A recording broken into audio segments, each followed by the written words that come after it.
take an extra pair of socks when they go golfing, in case they get a hole-in-one. What do a tick and an Eiffel Tower have in common? They both parasites. Ha ha. What do you call a fish wearing a bow tie? Sophisticated. How do you follow Will Smith in the snow? You follow the Fresh Prince. I thought the dryer was shrinking my clothes, but it turns out it was just the refrigerator all along. What did one wall say to the other? I'll meet you in the corner. Why do fruits go on vacation? Paris. I asked my dog what 2 minus 2 is. He said nothing. What does a sprinter eat before a race? Nothing. They fast. What has more letters than an alphabet? The post office.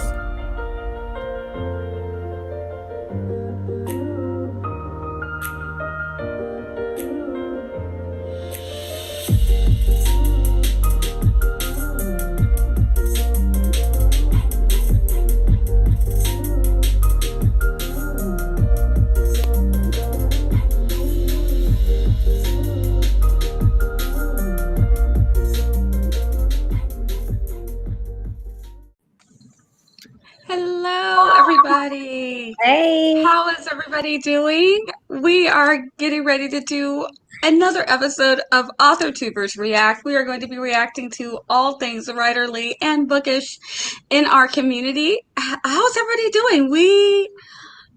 We are so close to Christmas, guys. How are you guys doing? Good. Hanging in there? Yeah. Trying. Awesome. So we have my fabulous co-hosts, Barrett, Zara, and Charliee, and our guest host today is Amy. We're so glad that you could join us. If you guys want to do really quick intros, let everybody know about yourself and where they can find you, and everybody, of course, is linked down below. If you guys want... You want me first? Okay. Sorry, I got something in my throat. Hi, I'm Barrett Laurie. I am a aspiring kidlit writer. Over on my channel, I talk all about that journey, host Critique Group Live every second Thursday of the month, and live stream author interviews that I'm looking for a new title for that series in the new year. I just haven't figured it out yet, so in the next 2 weeks maybe. And other than that, I hang out with all these lovely people on the regular, and you'll find me on the tubes at my name, Barrett Laurie, so come hang. My name is Zara Hoffman. I'm the self-published author of 6 books, a young adult paranormal romance trilogy, and a new adult sci-fi romance trilogy. My links are in the description. So I stream writing sprints on Twitch Friday mornings and YouTube Sunday mornings. And then my Ko-fi page is where you can find everything else, including signed paperbacks of my books. And I also offer a lot of author services. And through the 31st of this month, if you use the code NANO21, you get a discount. So, Shall I go first, or does Amy want to go first? You can go. Okay. Hello, everyone. My name is Charliee, and I have an Authortube channel here on YouTube. It's just my name, Charliee, and I post videos about writing and journaling, and sometimes I live stream with these folks. Awesome. And our guest host, Amy. Yeah, I'm Amy, and I'm also Shiny Knight on Twitch. I'm currently writing a cyberpunk book series, and figuring out which is what's going to be book 2 at the moment. And yeah, you can find me over at Shiny Knight, where I do writing sprints, and I also am doing some gameplay. So currently playing Mass Effect, Metro, Sims, that sort of thing. And that's every Thursday, Friday, and Saturday. And I'm also author_Amy on the Instagrams and the Twitter. Awesome. And of course, you're here on my channel. I am Nia, the Vixen of Fiction, and I'm so glad that you guys are joining us. We have a few hot topics to talk about. So I didn't tell my co-hosts ahead of time what they are, so that you can actually get their reaction. Of course, any opinions that anybody has, you're entitled to change your opinion. And nobody gets canceled for their opinion, because I trust these lovely people that they're not going to have any problematic opinions. So that is not even going to be an issue. we're not problematic people. Right. So nobody gets canceled for their opinions. Are you guys ready to jump right in? Let's do it. Yes. All right. So this is one our lovely friend Eva had posted before, and I think Critique Group Live also posted this on their Instagram on Hot Topic Tuesday. Oh. Authortube has a click problem. Did you guys do that one? No, you did. Yes, I love this. Oh, topic. yes. I'm dying to talk about this. All right. So anybody want to jump in? I usually go last, but does Authortube have a click problem? Yeah. Short answer is yes. So what's the long answer? Some people are in groups that appear clicky before you get to know the people, and they're not. And then they're like just straight up clicks. Yeah. Agree. Yeah. That wasn't so long. That was pretty compact, actually. So that's the long version of yes. But is it a problem though? That's the thing, because you can have cliques. Everybody has friend groups. There's nothing wrong with having friend groups. You're used to people that you like, and you get to know each other. And some people just started at the same time and kind of have just come along the whole journey together. Yeah. So is that a bad thing? Are they a clique, or when does it become a problem? Because that's the thing. It's a problem. Yeah. I think it becomes a problem when exclusion comes into play. Yeah, because otherwise, if it's just open and they're okay with new people coming in and introducing themselves, and that's not a problem. But if they're not letting people into the circle because they're not part of that clique, then it's an issue. Right. Yeah. Agreed. Yeah. Charliee? Yeah, Charlie's been kind of cool. See, I think Authortube's click problem is not just an Authortube problem, but I think it's just more like obvious in Authortube because we live stream. So you tend to live stream with people that you have similar tastes with, because introverts get really awkward when you meet everyone for the first time. But at the same time, I feel like that's also an excuse as to why you don't want to book with new people. So I think that's actually where the problem is. It's more so the idea that we're all introverts, so we don't like to reach out. And yeah. The definition of click includes the word exclusive, but I think like what I said is that like you can look at a group and think that they're exclusive on Authortube depending on the group, because like we said, like some are what they appear to be. So yeah. So what if it's just that they're just comfortable streaming and chatting with each other, and they're just not comfortable with other people? I think that's okay, right? I think so. Yes, I think it's okay. The thing I think that gets off-putting, or that makes me feel like maybe I wouldn't be as likely to include someone in my stuff, is if I feel like it's a little bit toxic. And so what I mean by that is if the activities and things they do always include only the same people and never really goes outside of that, or even looks to like branch out to see who else other people might know, then those are the people usually I don't connect with, just because I assume that there's no way in that nut. There's no way to crack that one. You know, is that just me? It's kind of like if you see a group of people that like can never go outside their zone, that you don't really try to penetrate it or get in there. Yeah, I think I'm kind of like that. If I try to like reach out into a group and it's just like, then I'm like, okay.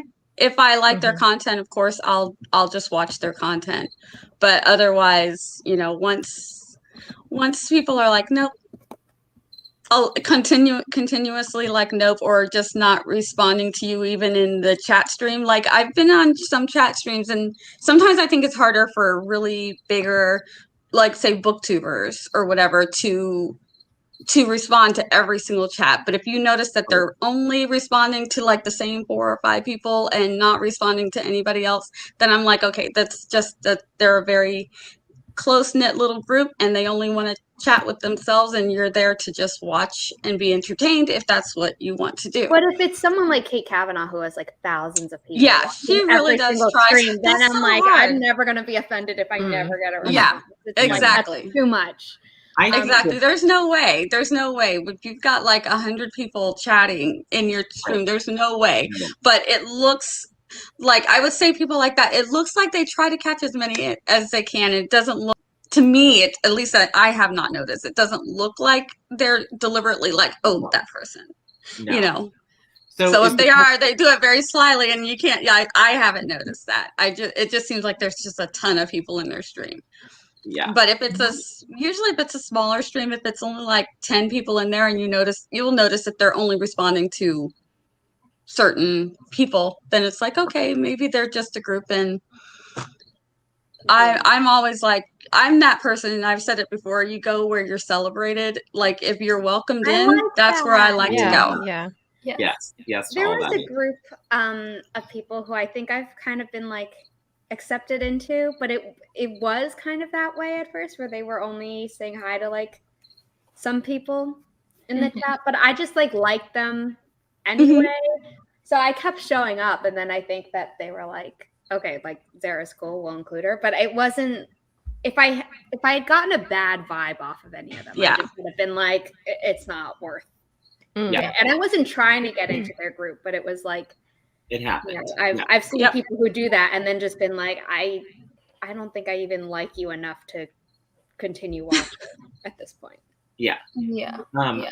We did read the definition, didn't we? Because if not, should we just? I read it, but then I also sorry. posted it in. So like I had said it, and then people, Jay had said we should have a definition. So then I said like the main thing of it, and then I pasted it in because other people were still I just saw that. You know what? Yeah. I should find. Oh, it's probably so gone by now.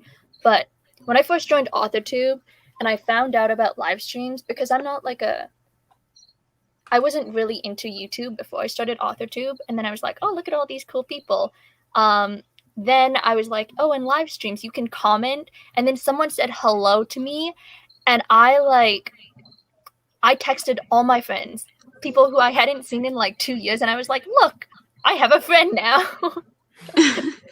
Which is kind of embarrassing when you think about it, but yeah, I went on a whole spiel with No, it is kind of cool when you're cool. first new into it and people start responding back to you. That is really cool. You do feel like, oh, okay, I'm kind of welcomed in this area. So it's nice. It feels good. So yeah. Remember when I asked you to stream with me, Nia? You freaked out. I did. I was like, I don't live stream. What? Or even just not being used to people kind of giving you that kind of attention of like wanting you to be involved with them in some way. Feel like I've done that for a lot of people, and I'm like, I'm not that big. Like, You're like, a connector, I just saw you, and I a lot of people. thought you'd be cool. So come on. Yeah.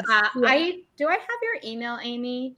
I don't think so. Okay, because I just sent out my form for January co-host signups. Oh, okay. Yeah, I can pop that over to you. Thank you. I love that you ask live on air. I'm like, oh, thank you. Oh my gosh. It's all positive peer pressure. Oh, I know it is. I love. That's why I love. I'm sorry. That's why I love. Zara's very good at positive peer pressure. Oh, it's good. It's okay. Very true. I'm sitting there saying I love everything about what you just did. Shay, the problem with the definition, which is from Merriam-Webster, is that in reality, it's always like the type of mean girl type of clique that you see in 80s films and in every 2000s and 2010 thing. Yeah, and I think things shift, right? Like who I streamed with in 2020 isn't who I would stream with in 2021. Not because I don't like them or some big thing happened. It's just if I vibe more with other people, or we're doing the same kinds of collaborations, or you know what I'm saying? If they're things make sense to overlap more. You know, I think things change too. I don't think it's stagnant. So yeah.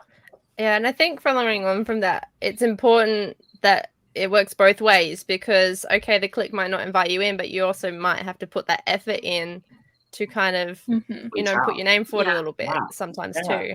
Totally. Yeah. And I that's something I have a hard time with. Like, oh, same. Oh my God. Oh gosh, I don't know them. It helps when I go on, like if I'm on with Barrett or Zara or somebody else's stream, and I can meet people that way. That way I feel like I'm not just jumping into someone's DMs like, hey, you don't know me. But like, so if you invite me, I'm probably going to say yes, but chances are I'm not going to ask if I can jump on with you. But Yeah. most definitely will say yes if you like ask, right? Most Yeah. embarrassing time I ever jumped into an Authortubers, or no, just a writer's DMs, is when we were talking about critique partners, and I accidentally his name started with an M, and so my phone autocorrected to mother. So I was my mother, and he was like, "Oh shit." Yeah. Oh no. That was awkward, but it was totally fine. I mean, that you can kind of explain off and be like, Yeah. well, Yeah.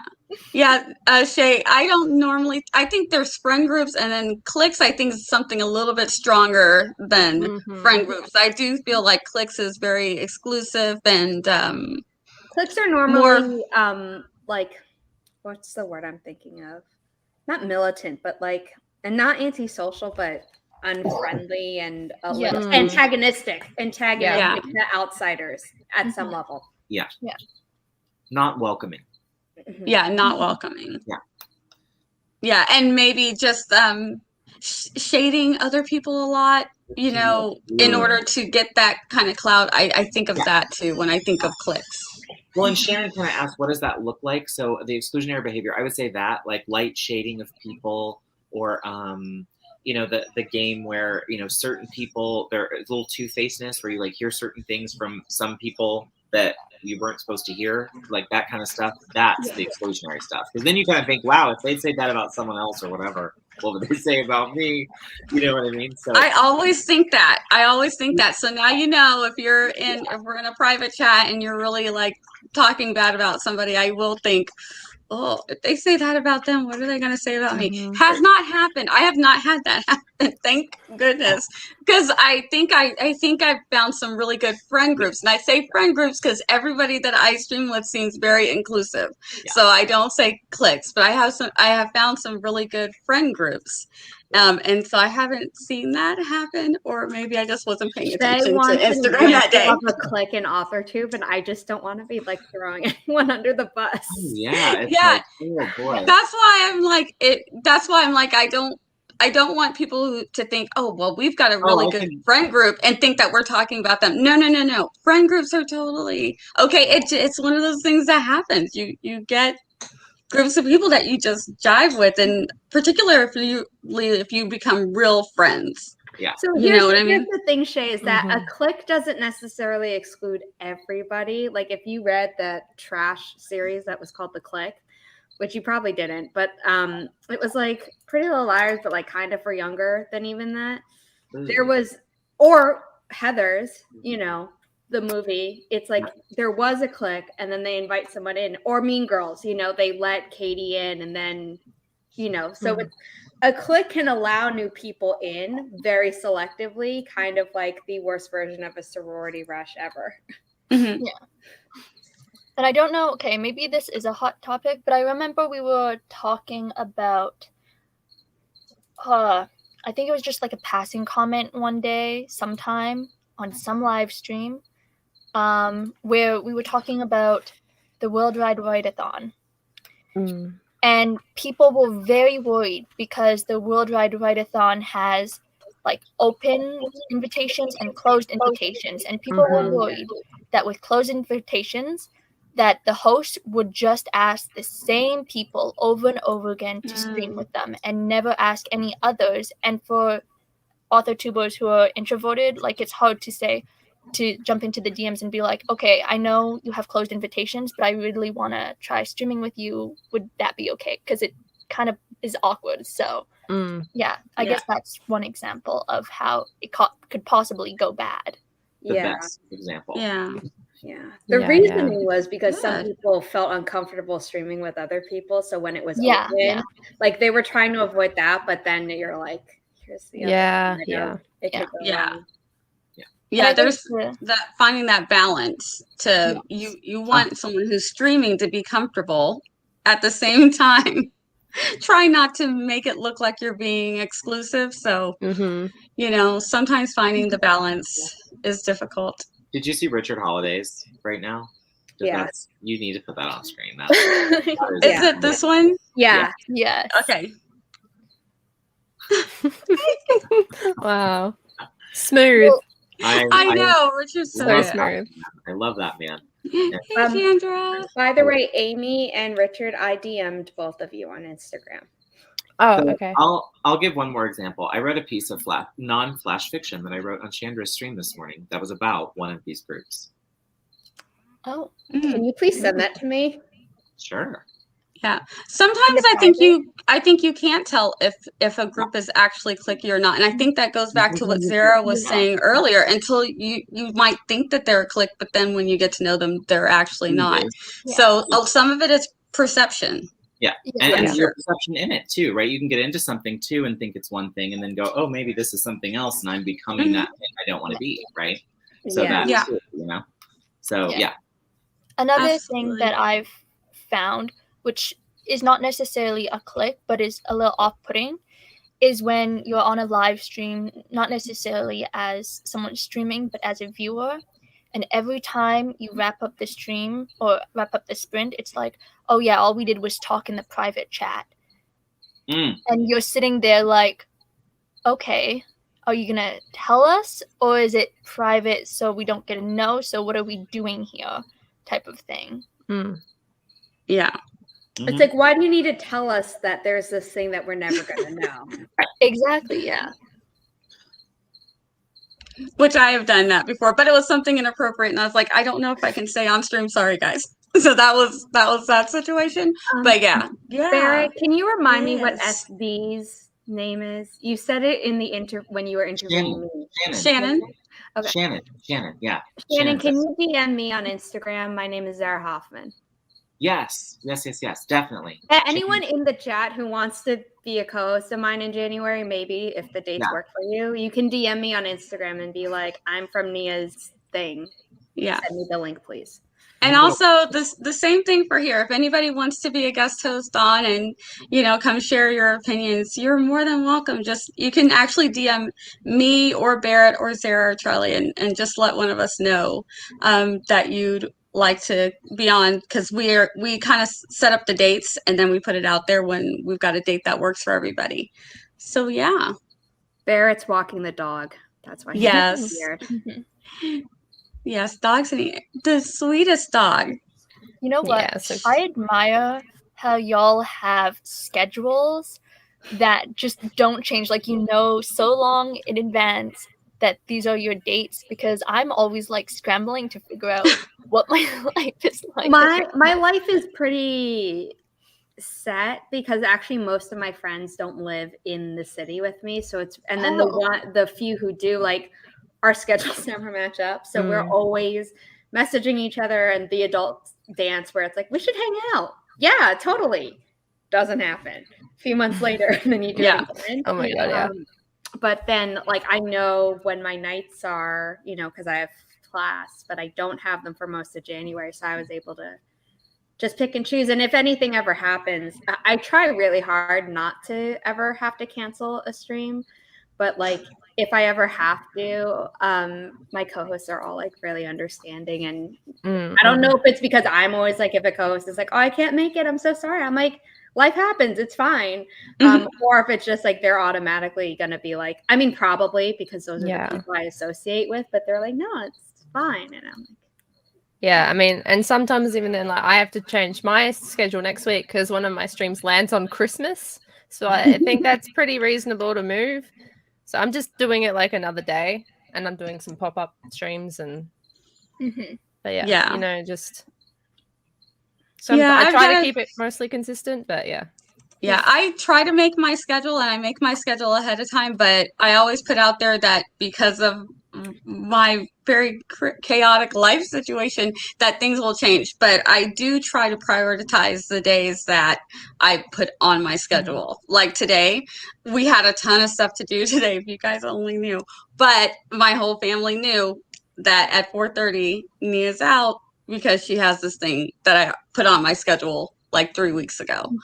So that's how I make it work. But yeah, I don't necessarily know my schedule a month ahead of time, but I pick a date for something and I'm like, I need this day, guys. Yeah, my schedule feels chaotic all the time.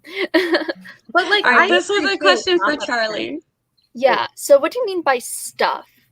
Because I feel like there are some things that people don't want to mention because it's like personal, like, you know, the zodiac or like the date of birth or whatever. But are we talking about like gossip on screen? I think I am.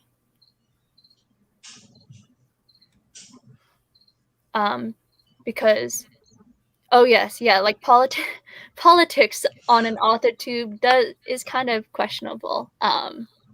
Yeah. It often comes up during my live streams, but it's never like I don't let it get too political, if that makes sense. Like, Yeah. oh, this is like crazy, and then just kind of move on. Or it's like, this is what we think, but not like this is what the other side thinks, and like they're bad because of that. Yeah, like I'm writing cyberpunk, which at its core is allegorical on society and perceptive. But it doesn't mean that I'll necessarily get into specific politics and sides and things like that. It's more of a societal kind of like understanding of an issue or whatever perception or, you know, thing. It's more general usually. I do the occasional TED talk though on my stream, so Yeah. Yeah, see, I agree with what you're saying. When I brought up the private chat, I'm just talking about like as an overall arching example, if it was like, you know, when people do the wrap up of what they did in that stream and then it's just like, oh yeah, we were just talking between ourselves type of thing. yeah. Yeah. But it's not like saying, oh, I'm gonna run to the bathroom, or oh, this is not appropriate for the stream, so I'm just gonna quickly put it in here or something like that. And I know some people will also say, oh, and if you want to know what this is, send me a DM and I'll send it back to you. I just can't put it physically on screen. Mm-hmm. Yeah. You didn't know?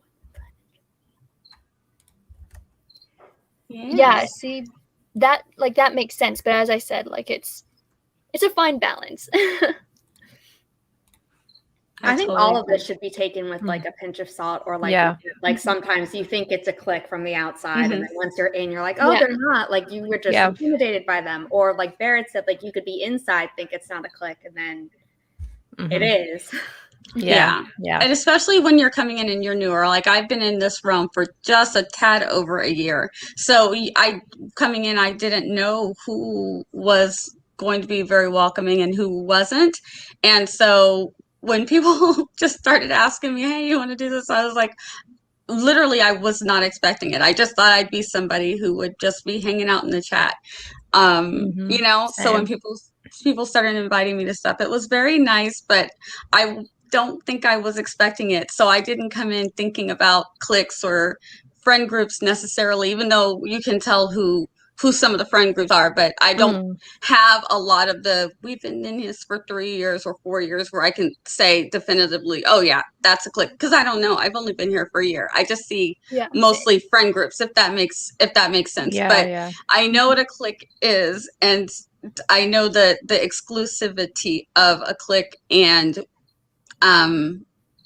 I understand the mean girl aspect that can come along with cliques. So, like I said, I have not seen it with the people that I've streamed with, thankfully.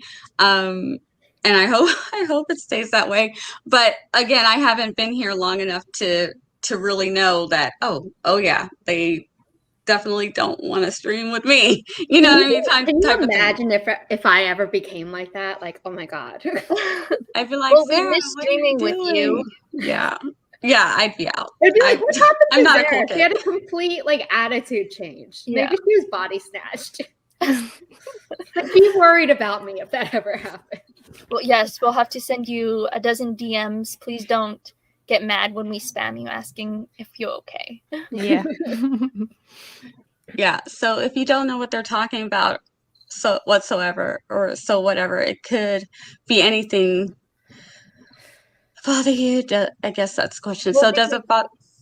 I think for me, if someone's talking about what they're talking, I don't normally think about it because I understand that stuff is going on in the background. But if they're like that, if they're constantly just mentioning it but not saying what it is, like we've got you're doing a writing stream and then you've got the 10-minute break where you're supposed to be chatting with people, but you're only chatting around the conversation, but nobody knows what's going on, and then you don't want to explain, oh, I can't say what it is because it's inappropriate or whatever, you know, but then you need to say that and you need to move on and get back to the chat. I think, you know what I mean? Yeah. I don't know. Yeah.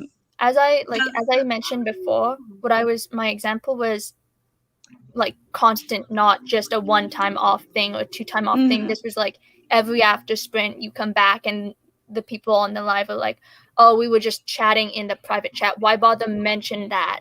Yeah, there's no need to. If it's not something that no one else should know about, type of thing. Yeah. So yes, it would bother me just because it's repeatedly being brought up with no kind of direction that it's Yeah, going. it feels like they're waving it in your face a little bit like a tease, and that's not fair. Yeah. Like, we're having fun back there and you guys don't get to know, and let's just talk around it, and now it's time to sprint again, and then they're going to do the same thing, and it's just like, okay. Yes, but thankfully, when I've been on backstage of streams and things, I've not heard any gossip or anything, which is really nice. If anything, I get all these StreamYard hacks, and I love that because technology here is kind of whack.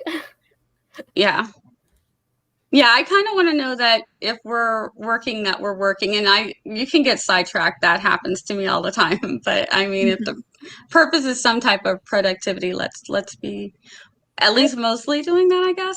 I agree with like when it's a pattern, absolutely. But also like the main in Charlie's example, and I think Amy like said it best, where it's like it's just waving it in front of you. Yeah. It's like here's this thing that happened, and like you now know it exists, but you're not invited in. And it's like, what was the point of that? Like, yeah, it's just a tease. Yeah, no, Shay, I definitely said, if you go back, I said if it happens like again and again. Yeah. Because it's gonna happen, you know, on occasion. Yeah. And I'm not like pointing fingers to anyone, because I don't think any Authortuber does this, but in other communities, I've definitely, like on YouTube, I've definitely felt where things happen. Yeah, because a lot of us do watch other things other than just Authortube content. I know that I do. So yeah, and I see some stuff out that other people do, and I'm like, oh, okay, that's what they're doing over there. And This is what I should never do. There was one stream that I was a guest on, and we did spend a whole sprint in the chat, and it was because one person was sending like all these funny TikToks. So we all said we weren't productive at all. We were sending TikToks to each other in the private chat. You know, which happens. Like, you know, like you like saying that versus, you know, like, oh, we didn't work on our stuff that sprint because we were in the private chat the whole time. And then everyone's, you know, because we're human, we're like, oh, like, what is that? And then like, you're not going to find out. And then it's like, why did we need to know that then? You could have just said like, well, I got distracted. Chatted with friends or something. And that could mean like anyone or anything. Absolutely. You guys want to hit another topic? We got time. Sure. Let's see. How about this is one I actually was watching a video that Alexa did, and she was talking about how this has changed. I don't participate in PitMat or the Twitter pitch campaigns. Does anybody on here participate in them? I have. All right. Have you noticed the changes? I think some of the changes that she said, when it first started, I guess you would hear about this person totally blowing up and, you know, agents kind of like jumping on them. And so it's kind of like this dream, like it could happen for me kind of thing. And she said that's so much less likely to happen now, that a lot of agents aren't even wanting to participate in it, and a lot of things like that going on. So do you think it's dead or dying? Also, there's so many more of them constantly. Yeah. All right, for those who have participated in the PitMat or the Twitter pitch campaign. Oh, you raised your hand.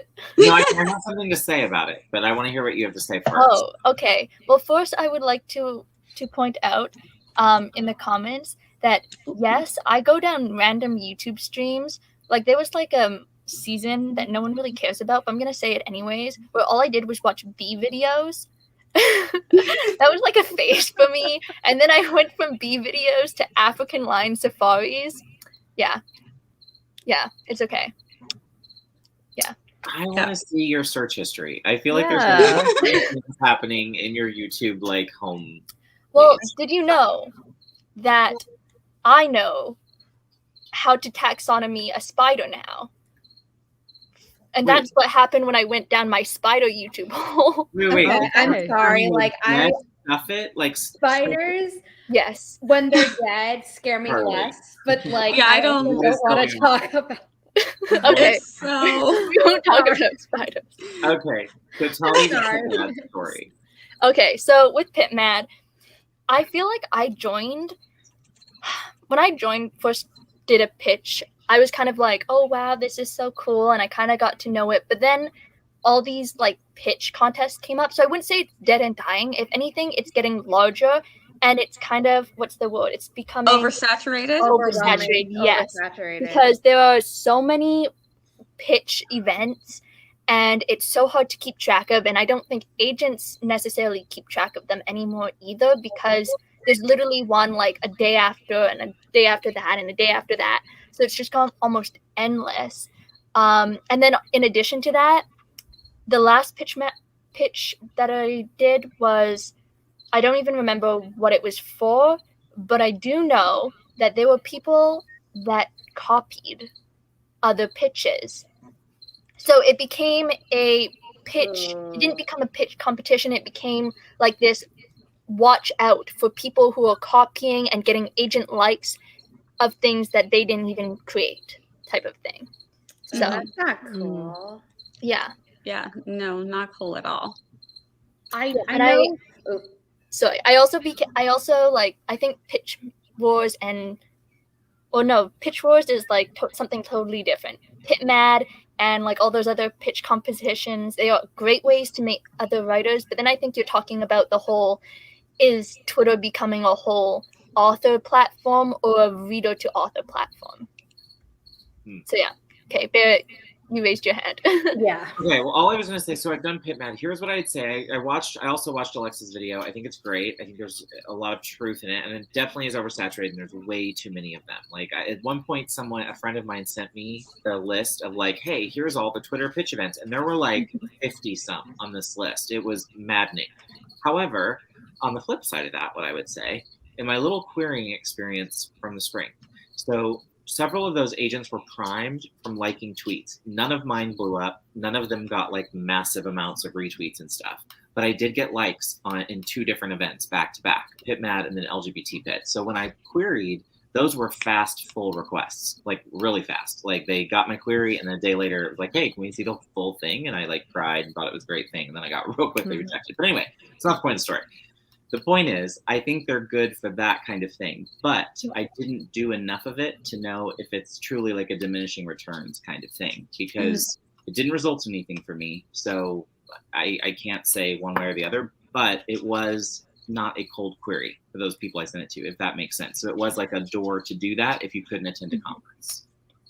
Yeah. Mm-hmm. But Zara would know more, again, being in an agency, to know the inside track on what an agency views. Yeah, I was gonna say that I was interning at a literary agency in summer of 2019, and the head agent, one of the founders of the agency, who has since closed his query box for the first time in his entire 20-year career, because he now has 26 clients. I read through at least 100 Thriller Fest queries, and granted, he had liked those tweets to get them, but what eventually comes out of it is, there were 5 that I passed on to him that he wound up picking. 5 of the ones that I passed on to him that he wound up taking a closer look at, and then I left. The internship ended, so I don't know if he actually picked all 5 of those or if he wound up picking none of them or whatever. But so back then it was a good way, and I don't think it's dead.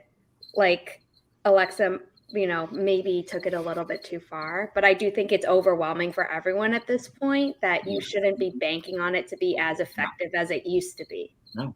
Yeah. I actually think the way she made it. Oh, go ahead. No. All I was going to say was the mentor thing. I do think if I could, had timed this next manuscript up right to do like an author mentor match situation, like she said in the video, I agree that that's probably, there will be a new thing, right? There will be a next Twitter pitch thing. And actually, the thing I want to talk to Zara about, and a few other agents. Well, you just did it to Amy, so it's your turn. Hi. What I just mean like I'm not the only one on here. No, I don't because everyone else on the screen had already gotten the email. I just didn't have Amy's email, so I was like, I don't know. Stop. I know. I was teasing. I'm just teasing. But what I meant was I wanted to reach out to a couple of other agents and see about doing something not necessarily around pitching them to get them as representation, but to just have an event where authors can pitch or get query tips directly from an agent, right? And so not that that's the next thing, but I think whatever group comes in the way Pitch Wars did and started PitMad way back when, something similar will happen somewhere else. I do think she's right about that. I think it'll move somewhere else. Because I think it'll get off of Twitter. It's not the same as it was. So it will change, I think. Yeah. Sorry. And I think the way that she made it sound was like it's not a problem that can't be fixed. They just need to maybe do less of them, and then people who are writing and actually pitching need to pick and choose the best place or best one to actually do. That way you have a better chance of actually getting seen. And she said the other thing is that agents can see when you're pitching the same thing over and over and over, and they get tired of looking at the same thing over and over that's not going to get picked up. So it's a lot for them to look through to your profile, and if that's the only thing they see. Yeah, so I thought that was interesting because like I said, I don't participate in them. By the time I got onto Authortube and I saw what it was, it looked overwhelming to me. I was like, oh, but yay, go be there to support those who are doing it, because that's wild and it's stressful, that's Loki. Let me mute. Yeah. I actually have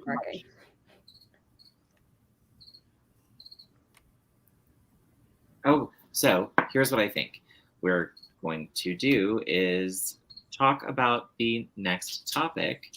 Wait, are we done with that one, or are we going to keep going? Charliee was going to say something, and I was saying that I wouldn't mind hearing Loki talking, so she cut herself off. But you should say what you were going to say, Charliee.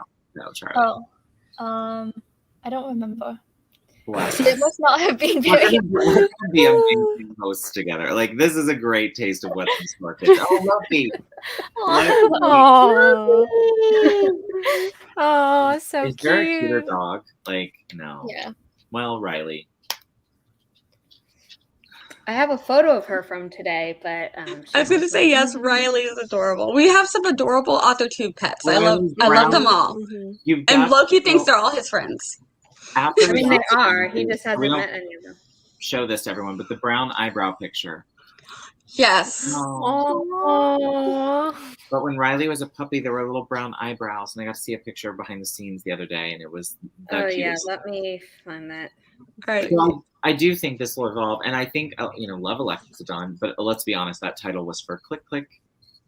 Yeah. Mm-hmm. Love her. She made some good points, though. I mean, she God bless her. That's what she talk about. A clickbait topic, like she'd be like, "Here's a clickbait topic, and I'm going to make you think I'm spilling tea, but really I'm going to talk for 45 minutes and just have to eat with nothing to come back to. I didn't spill any tea." I have not watched any of.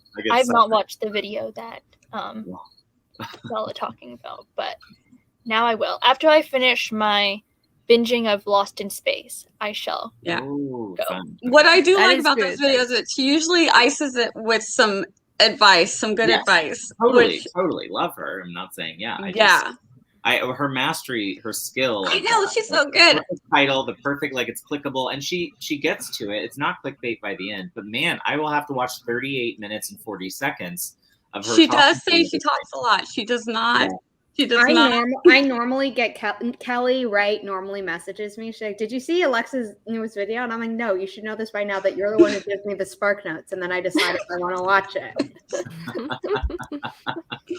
There's the brown picture. eyebrows. Even with those eyebrows. It's the cute. eyebrows doll. I'm like, Riley had sort of like a go F yourself face even then, you know? Oh yeah. Oh my god. Barrett, is your dog getting jealous? So this is my sister's dog, Abby. Oh, but she's okay. doing the thing again where she's looking at nothing. Right, Abby? Is she scared? Oh, For she's so looking at- sweet. Yes. I love the dog in her head. I Abby know. raced a car and the car won, but she survived, so we won the war, didn't we? That's nice. We lost a leg. Yay. We have everything else. Sweetie. Oh, no. Yeah, she's just not. I doing know. it. When I found that out, I was like, "Oh no!" I didn't even realize from that picture that you Angle? just. Yeah, Yeah. Wow. yeah, just 3. Aw, Oh, interesting. that's okay. She is I freaked out by my house. Like this is this is not the way she is normally. She's a year and a half old, so she's normally bouncing off the walls. So this whole like stand here and stare at nothing thing is really freaking me out.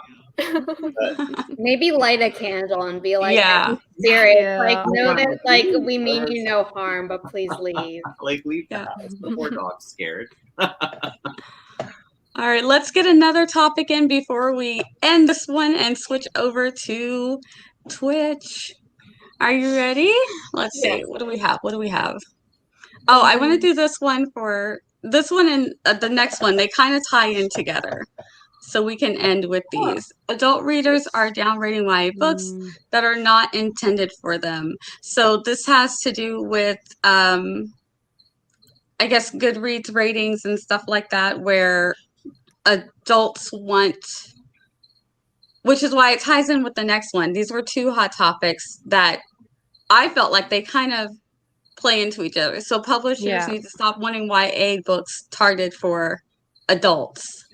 I think that they tie in together because YA books It's a should be mismatch between the content and the audience. Yeah. So if the content isn't adult enough for the adult people who are rating it, then is that going to make the publishing industry want more adult type YA books?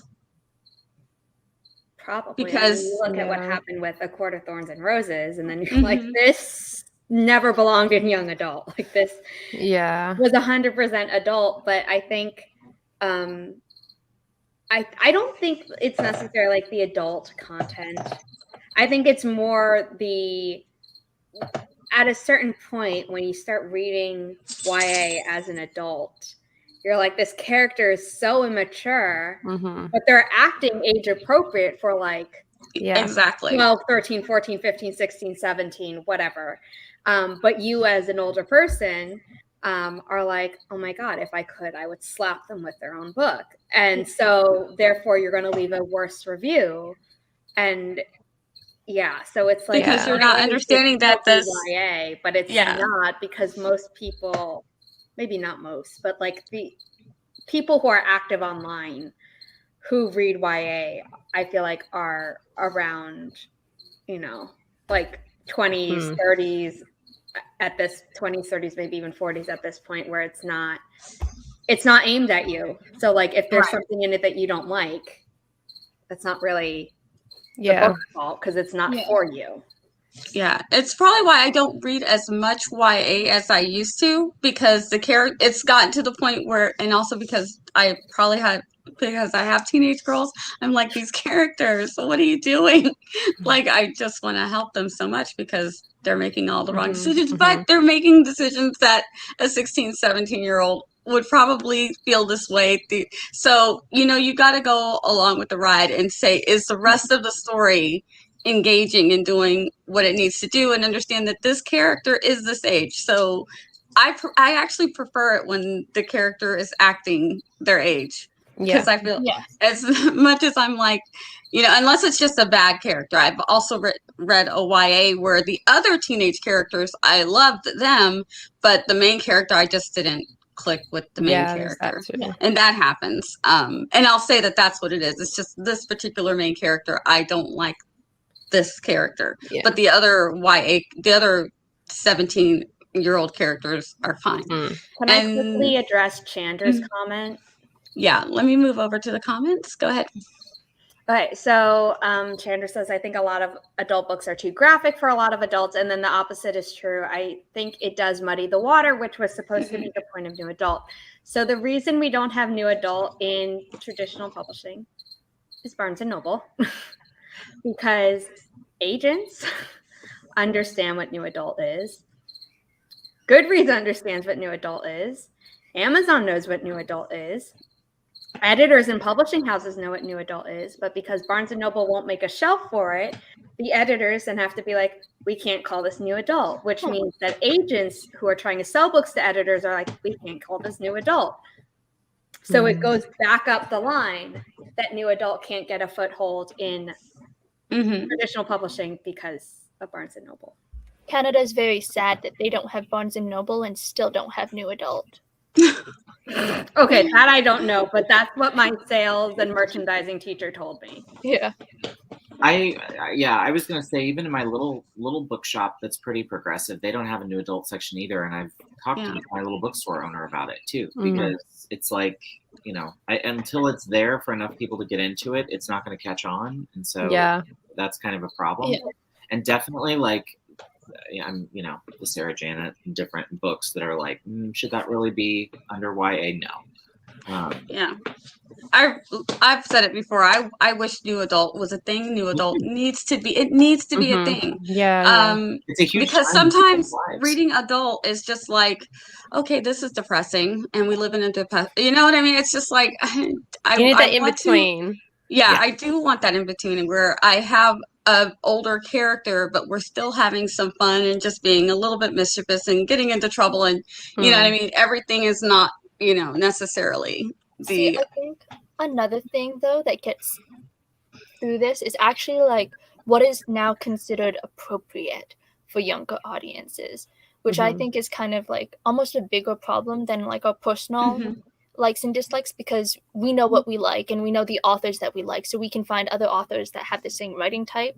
But if they're now saying that it's, and I mean everyone to their own, but if they're now saying that like teenagers or whatever can now read new adult, it's kind of like everything is, I mean, this is with all platforms, so like everything is now becoming like more mature things are becoming available to younger audiences. So you have to wonder how that's going to affect the future and things like that.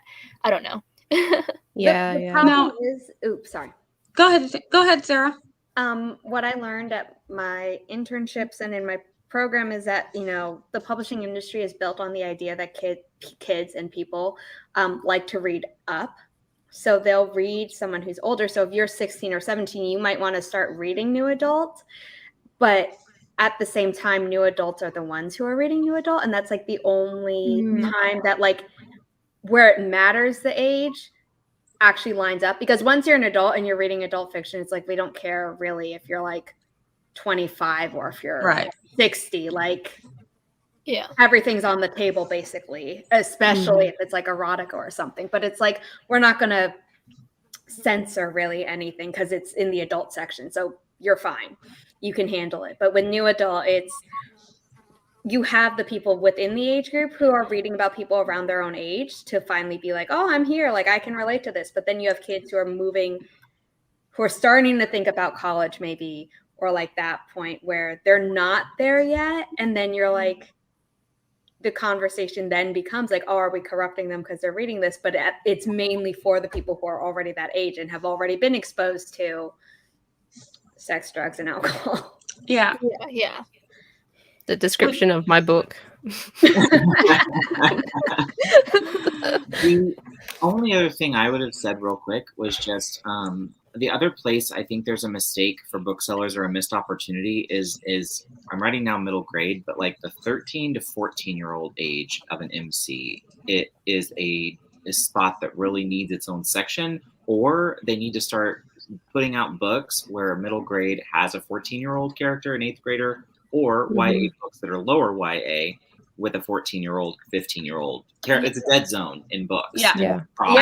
Agents having have that to same tell problem. authors to bring it down to 12 or to like Exactly. 16. Yeah. Which is weird because you're missing a lot. And I just, the thing, we did this week, one of the questions I had for the person we were talking to, and she has written a lot of middle grade books, was that she thinks it's a missed opportunity to not talk about 8th grade going into freshman year, or like this, going to a school where people drive is kind of a bit, just things that are going on in a kid's head that would be worth a lot of great storytelling.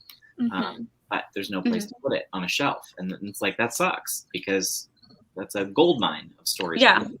Yeah. I have the same trouble with my middle grade. That's why I keep saying I don't know if my middle grade's going to be a middle grade or a YA, because I feel like I want it to be a middle grade, but because my character is already 14, I feel like it should be marketed as a YA.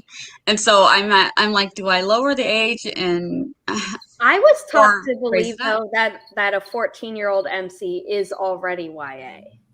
Like that's just what I learned. I mean, what Michelle said on our stream is that 14-year-old characters are like the dead zone. That it's like 13 is pretty much okay for middle grade, but when you write them as 14, they want to put them in YA. And there are some stories where they should be middle grade. You know what I mean? Where it's still just a younger voice. Depends what's going on. Then right. Yeah. And the ending, essentially, it's whether it's a happy end, a hopeful ending, or another kind of ending. Because maybe that's why I loved 8-book series as a kid, because the characters would start off 12 and then go up.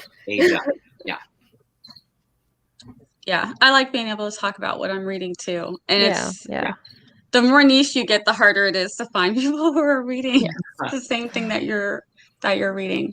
But totally agree. It's we've got these two kind of dead zones that are mushing into each other, and it's not reading right, I think, in a lot of cases. When you've got something that should be a 13-year-old and a very middle 13 or 14-year-old, it should be middle grade, but you're saying if it's 14, you need to make it YA, push it up to 15. It's like, but look at Shannon's comment below for Amazon.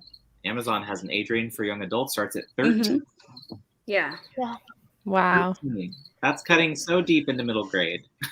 That is and not can young you at all. imagine 13-year-old reading YA the same as a 19-year-old reading YA because there's no new adult? It's I think though that when that started, a 13-year-old reading YA was more okay, but now YA has started moving towards the 19-year-old. And now you're like, do I want like as a mom, I could say, do I want my 13-year-old reading that? I don't think so. You need to wait till you're 16 to read this one. I feel like we have, the age, and with children's book, it's largely determined by like the actual physical and mental and psychological development of it, and you have more books and like that helps them with mobility and all these things. I took a class on it. But then you have middle grade to YA, which we just talked about was the dead zone. And then we have YA, which on a whole is like moving up.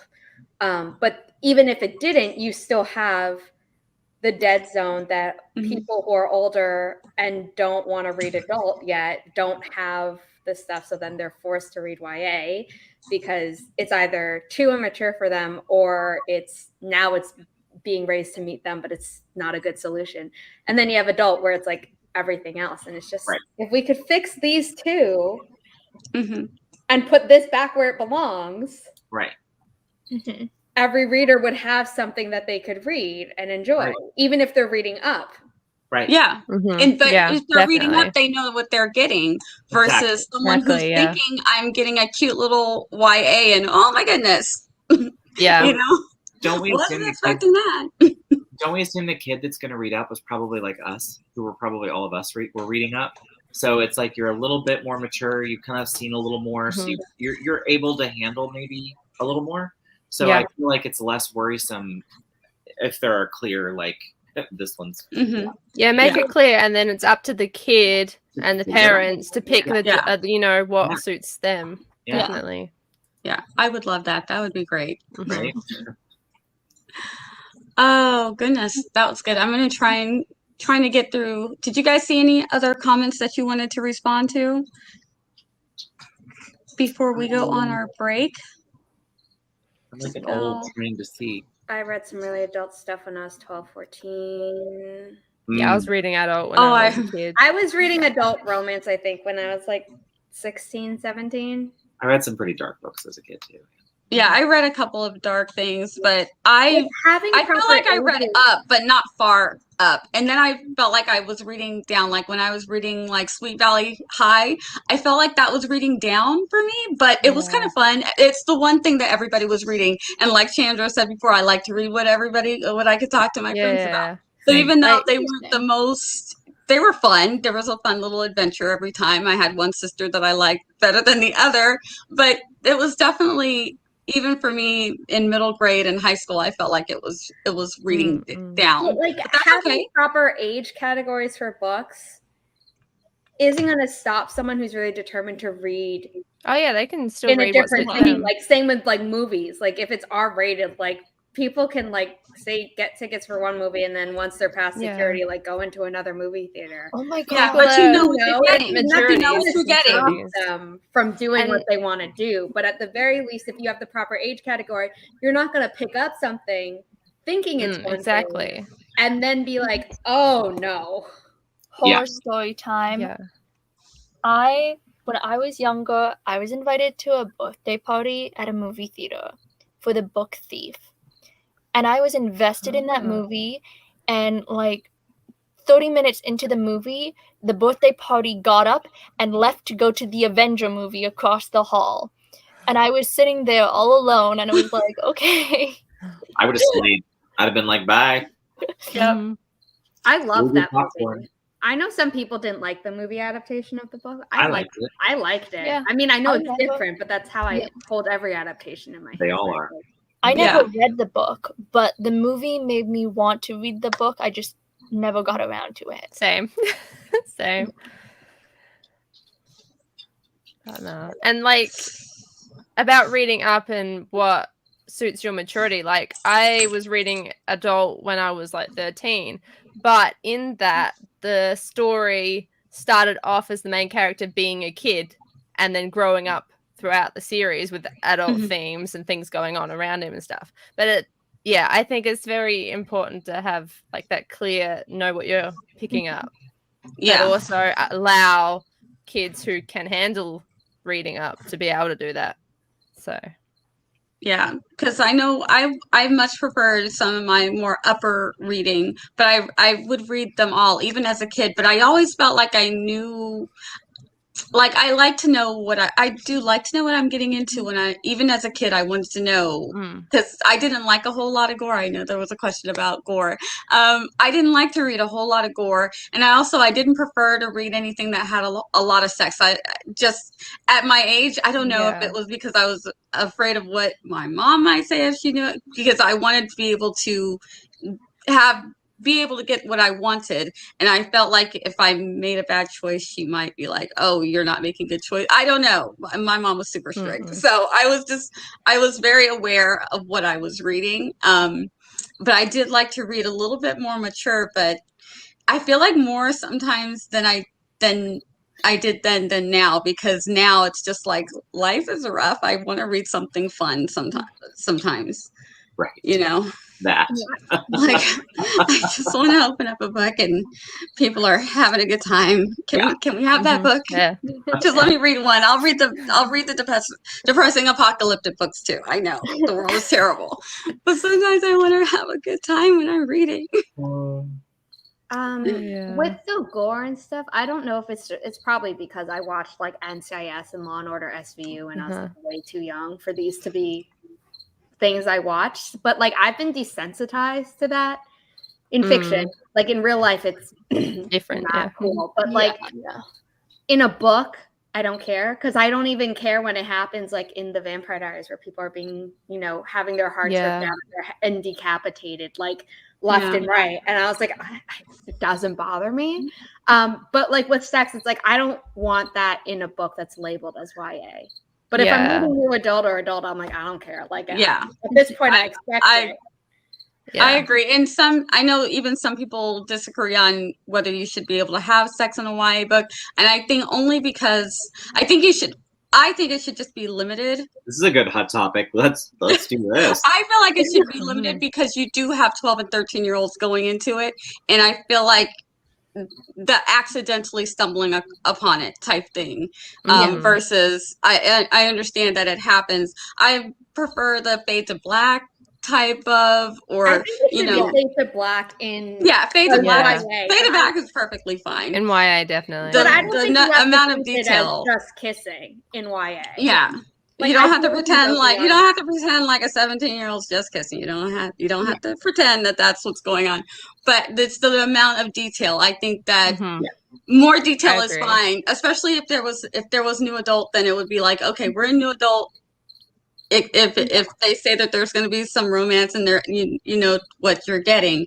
But when it's YA, and also again as a parent, do I want my kid to stumble across that when I don't know what your values is or what you're writing, what you're saying about it necessarily?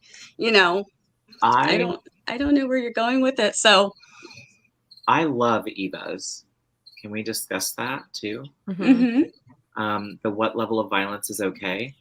Yeah, let me find that one.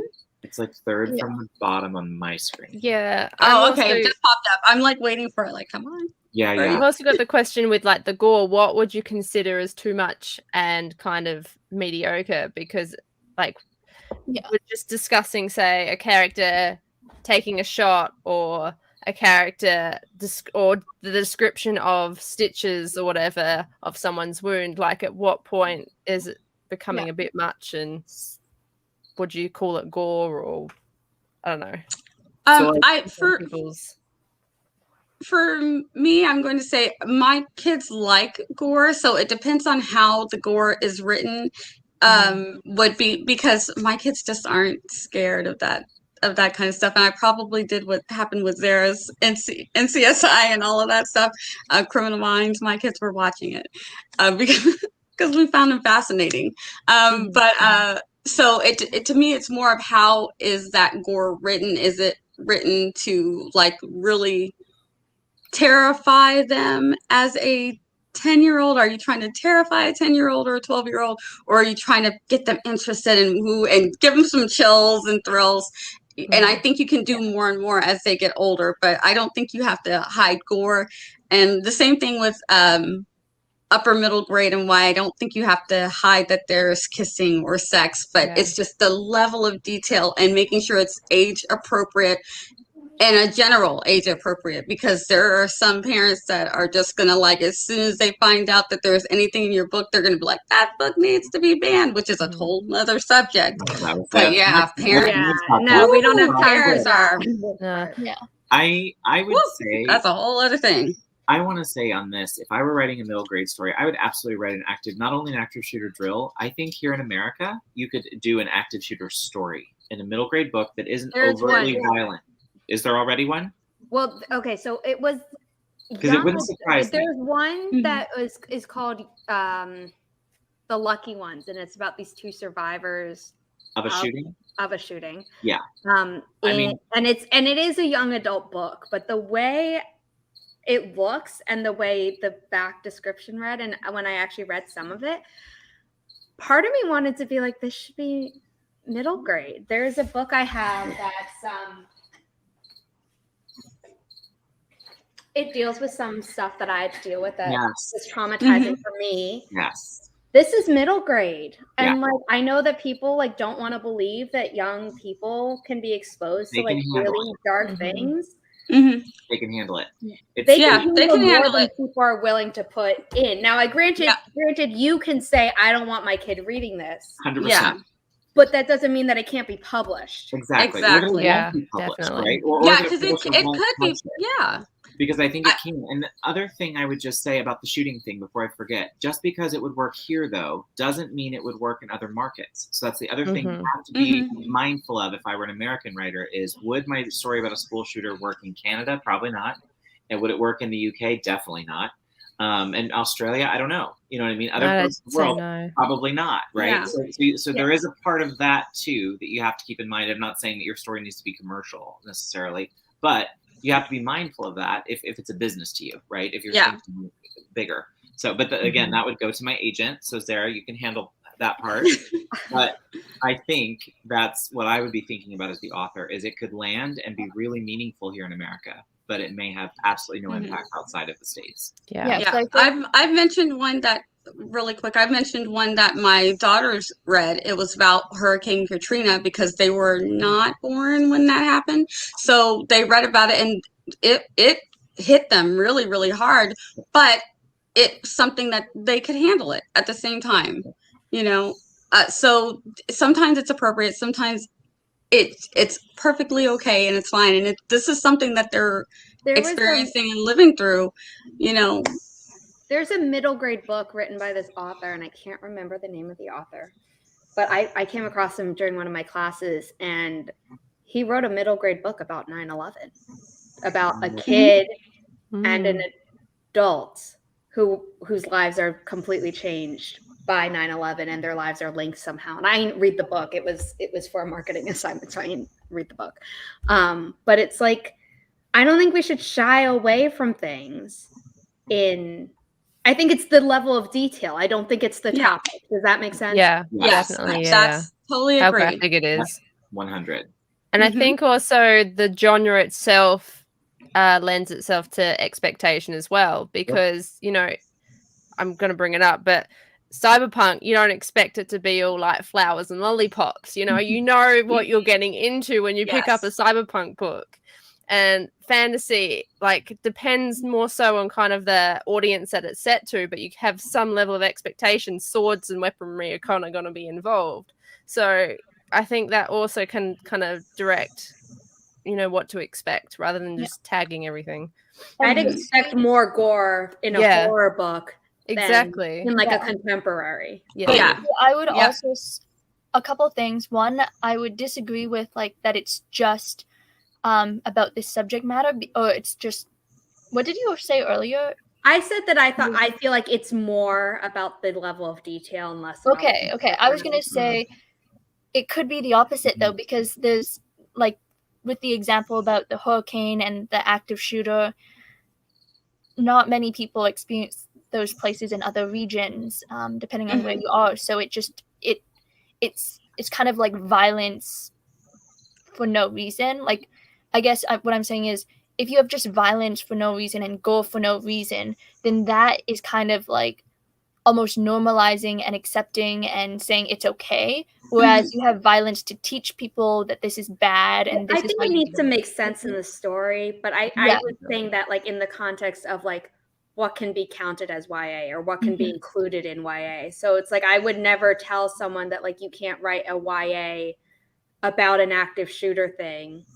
Yeah. Because it's YA. I would just be like, you know, maybe don't go into the gory details of how, you know, the shrapnel from, you know, a suicide bomber's vest went into things, or how the bullet is tearing through your classmates. Don't look at my search history. Well, and I think,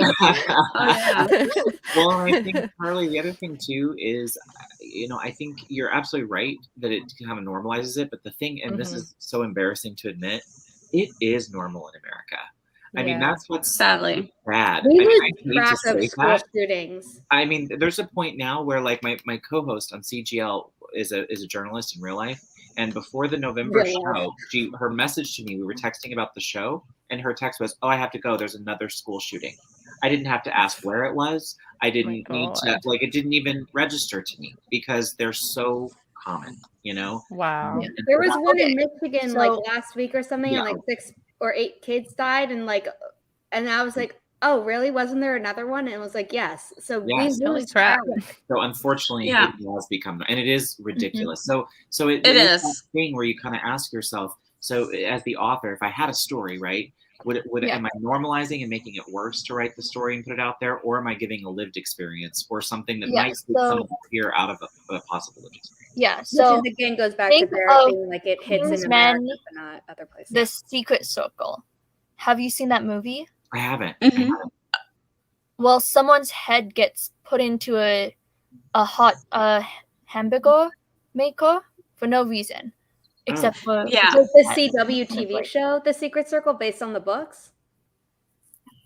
It's a movie. I don't know if it's TV. Okay, then show as it's well. unrelated Oh, to the I think book. I saw what's on CW. Yeah, because that was by the same author of The Vampire Diaries. But I No, guess there's a this is- movie called The Secret Circle that I've never It's seen. it's called the Kingsman Secret Circle. Okay. Oh, Oh, okay. Yeah, with the Kingsman series, and I think there's another movie coming out later on. Yeah, And it's like going to one- be a prequel to it, but the Yeah. one that you said was To the me, sequel. that's Okay. what violence for no reason kind of is. Yeah, Where it's Yeah, kind of I like agree.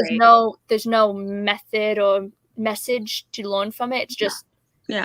But then Doesn't again, get I it know has its some. own I know genre. some people like that, like to read that shock value. But Or they I want like for there to be a character. purpose for whatever Yeah. is happening Yeah. Agree. And then- in the Definitely. story. The last Yeah, thing I totally. wanted to point out is books are connected to literally everything, right? So if kids are, because there's app stores has apps where all you do is shoot people, right? When it comes to that gore stuff, or I know there's like Wattpad and chapters that have kind of like some steamy stories on it. If 12-year-olds are reading those things, because I remember when I first had Wattpad, it was only 4+. I don't know if they've changed that now in the App Store, but if 4+ kids are like reading that stuff, then it's kind of like, oh my there's gosh. So then they'd that's be some stuff on prepared it, to read yeah. the young adult, because young adult, you know? Yeah. Okay, yeah. now it says 17 and older. Okay, so That's good. Wow. That's much more appropriate. Wow. that's good. Yeah. But if people find AO3. I didn't find it actually until this year, but Kelly was like, yeah, I found that when I was a teen. And for Yeah. people who don't know what that is, it's basically pure smut in people's fandoms. Yeah, I so agree it's with kind of like, I agree with Eva in the chat. Like, the young readers are different from 20 years ago, 10 years ago to what it is now, because what is publicized in general media on ads when you're walking down the mall or whatever, and you see lingerie ads and everything is so much more over sexualized, and yeah. there's more gore Mhm. everywhere, and the ratings of movies have dropped. So I think a lot of younger people have become more desensitized to a lot of that stuff. Yeah. And so that, And I yeah. think that's what Guacamole Bill was saying earlier on when Mhm.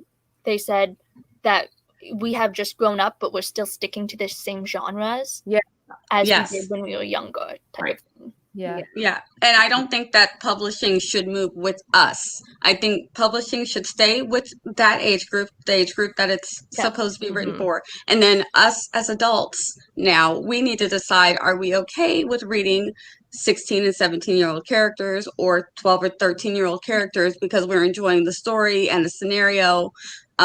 Or do we just need to move over to adults? But we shouldn't be rating them lower because Yeah. because Mhm. this protagonist, what is she doing? She's a Yeah. hot mess. She's a teenager, of course she's a hot mess, leave her alone. Right. You know. Yeah, it Because- goes back to what Zara said about the level of detail. Yeah. Like, Mhm. Yes, you guys, that was great. We are going to head over to Twitch in just a little bit. Thank Sorry, you guys. Eva said hard to hide a plague. My cousins have done it to their daughters, and I highly Wait, really? Yeah. They don't know really what's happening. They just know that they have to wear masks and clean their hands all the time and Oh, be dear. careful or whatever. But like they don't know. And I'm like, Wait, how if old? you're parenting, but They like have to How old go are they? How to old? social Media? 12 and 10. No. no, that's old enough. Stop. They're No, living in how do they not know? Do they not go No. to public school? Do they Yeah. not? They This don't we go need to talk public about in school. That's Twitch. okay. This is Oh. our next hot topic. Yeah, like I how? disagree How so we strongly with their choice. They might have told them by now, actually, though, because after Thanksgiving, one of them got it Oh. with their dad. Oh, So I think Oh. they finally know now. But like for a They- really long time, they weren't told, and I was like, yeah. just telling them what to do without a reason is like Ignorance. they're gonna stop Yeah. at some they Well, didn't because they're actually really good, but it's And I like, think Eva's son is really young though. Oh yeah, Isaac's Like I Oh, think everything is what? age no, appropriate. like so if you're but yeah, super young. yeah. Yeah, no. So yeah, whatever Yeah, 4. 4. Yeah. So Ignorance is not everything bliss. that you explain should be age appropriate and also appropriate for the individual child. Because But as a mom before, I know. I learned about 9/11. Like, these are terrorists. Like, Yeah. I learned the whole thing. As someone who is not a mother and has no children at all and has killed every plant she has, Ooh. High five, Charlie. I would like to say that I feel like it's good to get used to doing all these sanitary things, like, to everyday life, like, just get used to them and have them as habits. But I still think that you should know why you're doing it, so you know how to avoid it and how to deal with it if it ever happens in the far future. And I think actually teaching the why actually helps you to learn whatever information it is, because you have more of an understanding, and then it sinks into you a bit more because you have more reasoning for it. Though I suppose if they are 12 and I forget the other age, 10 now, then they were a lot younger before, so when the pandemic first hit, so potentially the parents thought that you just got to be older, and if you tell the oldest, then the oldest will tell the youngest, and you don't want the youngest to know, so it's difficult. I've never been a parent. I need to learn how to grow plants. I think most parents would tell you that they still learn. Well, and we don't get everything right, and a lot of it is hoping that we at least did okay, that we didn't do damage. That's a lot of it, like hoping that the decisions that we make are the right ones, and hoping that our kids understand that whatever we did our best. At least in my case, I'm doing the best I can. All right, so we're gonna move over. Thank you guys so much. For those of you who are not going to be joining us over on Twitch, we hope that you do. I'm putting the link is in the description. We're going to take a 10-minute break. I don't want to linger too long because Amy is on a way different time zone than we are, so she's not going to stay with us the whole time, and I want to give her some time to at least get in one topic. So we're going to take a 10-minute break, and we'll meet you guys over on Twitch. Thank you guys who are not coming over on to Twitch with us. It was great. Thank you so much, and let me close this out. Well, maybe. Bye. Bye.